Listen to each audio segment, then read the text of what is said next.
Stiklavatan devorlarga qoqib tugatdik mana hozir.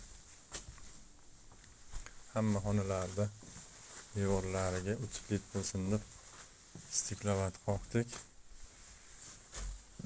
Har kuni mana shunaqa short videolar qo'yib turibman. Kimga qiziq bo'lsa ko'rishlaring mumkin. Необычный remont bo'lyapti.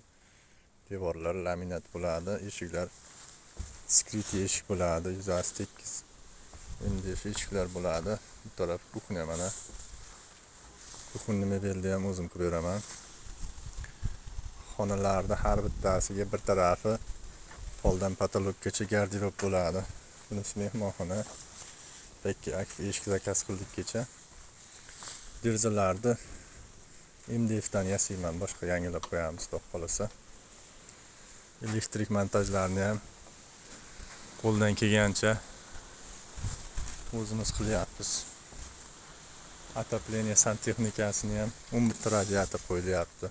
Har bitta xonaga ikkitadan. Shitimiz mana. Xullas mana shunaqa ishlar.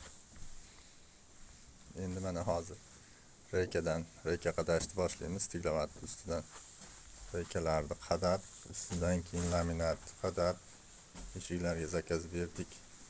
Akfa eshiklar, tashqari eshik derazalarda, ichkari eshik derazalarni o'zimiz qilib turgan bo'ldik. Nima deyardik endi? Alloh ilmini bersa, chiroyli qilib bitkizdirib egalariga topshiramiz.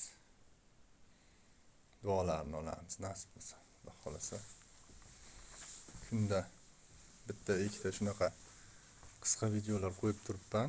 Keyinchalik o'zimga ham esdalik bo'lsin deb, kimga qiziq bo'lsa kanalimga obuna bo'lib ko'rib borsalaring.